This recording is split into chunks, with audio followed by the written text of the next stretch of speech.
Moi, je suis l'exemple même du petit Parisien qui ne se préoccupait pas du tout de nature et qui n'avait de relation avec la dite nature que l'été, quand j'allais en Bretagne, où il y avait marée haute, marée basse, très haute, très basse, où il y avait les arbres, où il y avait tout ça.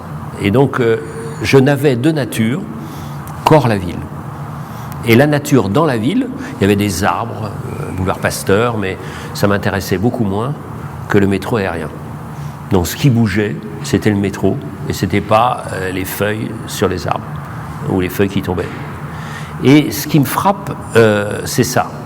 C'est que le jardin, c'était au fond un endroit un peu tristounet, une sorte de, moins un parc qu'un square.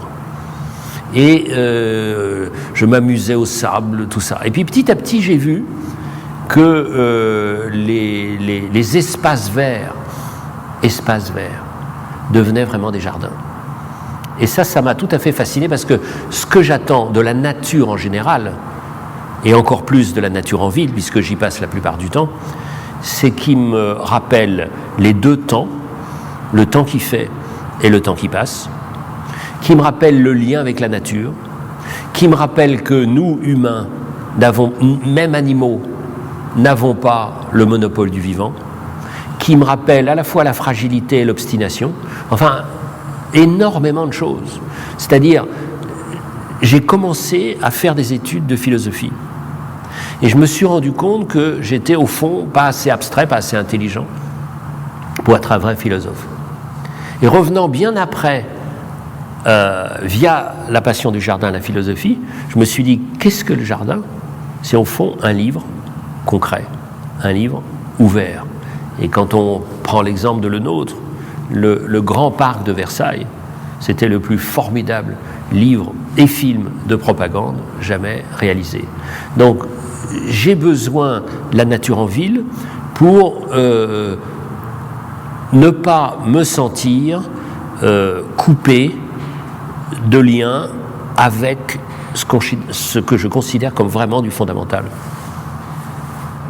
Ce qui me frappe, c'est que quand j'ai fait mon tour du monde de l'eau, je me suis rendu compte que ce qui était rare sur Terre, c'était moins l'eau que les terres arables.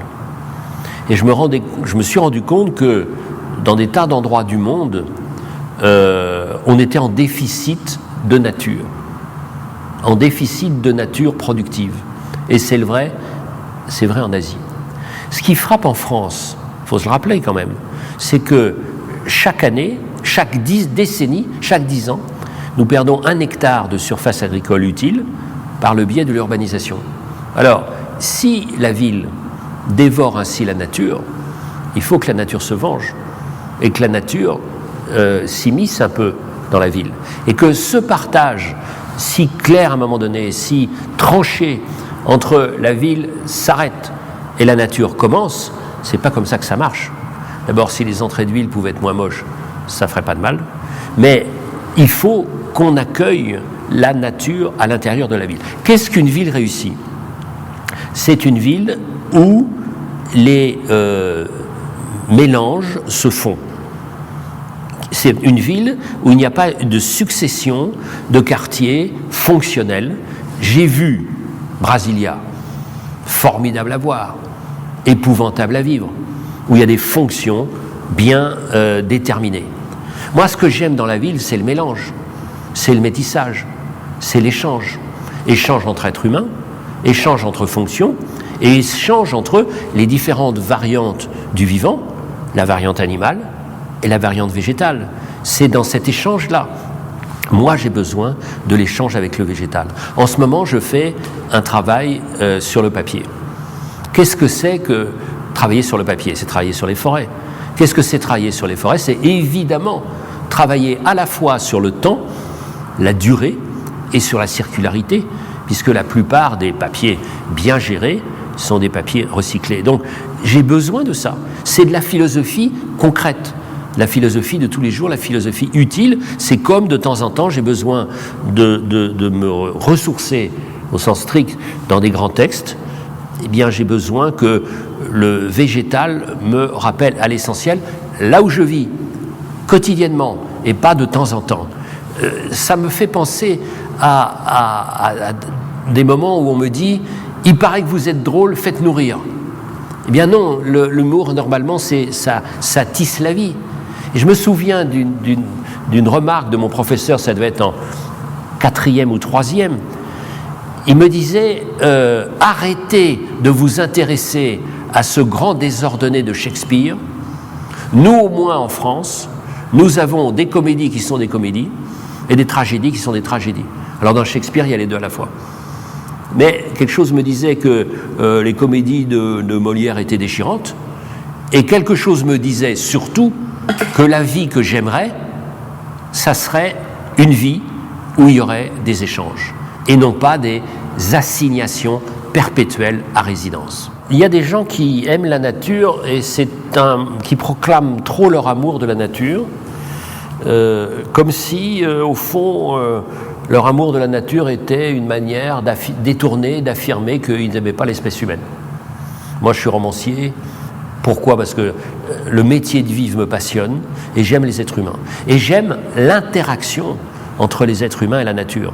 Je déteste les hommes d'un côté et la nature de l'autre, mais quand ça interagit. Et cette interaction, qu'est-ce que c'est ? C'est le paysage. Alors, quand on met des fleurs, on a parlé de bégonia ou de trucs comme ça, on met des fleurs à un endroit donné, par hasard, un parterre ou une plate-bande, c'est nul. Moi, c'est pas ça, ça m'intéresse pas. C'est qu'il faut qu'il y ait une recréation de l'espace, et que tout ça participe d'une sorte de projet, aussi d'un échange, et qui soit pas, une fois encore, une sorte de séparation. Là, il y a les fleurs, là, il y a la route, que ces fonctions, si possible, soient mêlées. Parce que qu'est-ce que nous apprend de plus intéressant l'écologie ? C'est l'interaction. C'est que être spécialisé, c'est-à-dire être morcelé, c'est la moindre des choses, être spécialisé. Mais si vous n'êtes que morcelé, vous ne comprendrez rien à ce qui se passe d'aujourd'hui. Pourquoi je voyage dans le monde entier ? Pour essayer de tisser des liens et de comprendre cette planète un peu folle, mais aussi en même temps merveilleuse. En ville, c'est pareil.